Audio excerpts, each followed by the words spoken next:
Baik, sekarang saya akan menjelaskan persuasi politik menurut buku yang sudah saya baca, yaitu menurut Nam Nemo. Persuasi politik. Persuasi politik dibagi menjadi 3 bagian, yaitu propaganda, periklanan, dan retorika. Menurut Nam Nemo sendiri, propaganda memiliki titik fokus utama, yaitu siapa, mengatakan apa, dan melalui siaran apa. Siapa di sini adalah komunikator, individu atau kelompok yang menyebarkan pesan propaganda. Mengatakan apa di sini?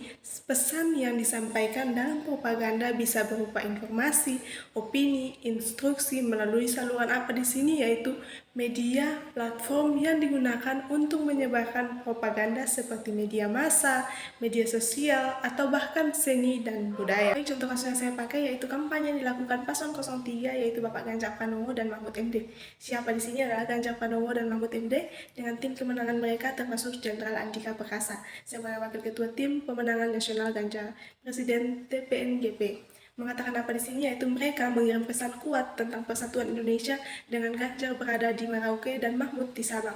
Mereka menghubungkan Indonesia dengan menghubungkan Indonesia dari ujung barat hingga ujung timur. Mereka juga menekankan politik kejujuran dan fokus pada perempuan generasi milenial.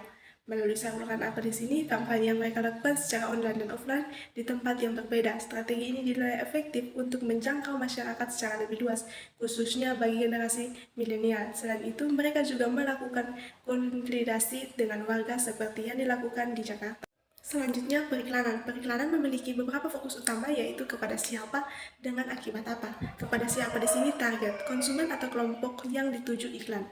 Segmentasi pembagian pasar menjadi kelompok-kelompok yang lebih kecil dengan karakteristik yang sama.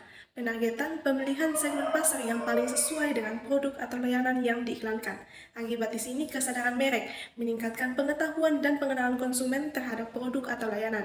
Perubahan sikap mendorong konsumen untuk memiliki sikap positif terhadap produk atau layanan tertentu. Jadi contoh kasus yang saya pakai yaitu iklan rokok. Seperti yang kita ketahui, iklan rokok adalah contoh bagaimana periklanan dapat digunakan untuk menargetkan kelompok orang tertentu dengan pesan yang dirancang untuk mengubah perilaku mereka. Dalam kasus ini, targetnya adalah remaja dan dewasa muda yang rentan terhadap pengaruh iklan. Pesan iklan rokok dirancang untuk membuat rokok terlihat keren dan menarik.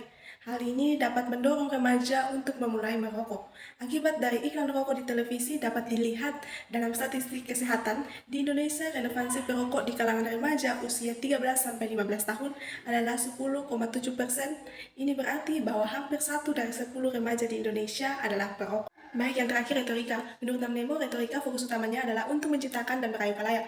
Pertama, menciptakan khalayak di sini adalah menarik perhatian, memperoleh perhatian dan minat khalayak terhadap suatu topik, membangun kredibilitas untuk menetapkan diri sebagai pembicara yang kredibel dan dapat dipercaya, membangun etos untuk menunjukkan karakter dan nilai-nilai yang baik kepada khalayak, yang membangun patos untuk menghubungkan secara emosional dengan khalayak. Yang kedua ada merayu khalayak, menyampaikan argumen, menyajikan bukti dan ulasan yang logis untuk mendukung suatu sudut pandang, menggunakan bahasa persuasif, memilih kata-kata dan frasa yang menarik dan meyakinkan, menyentuh emosi, membandingkan emosi khalayak untuk mendukung suatu sudut pandang.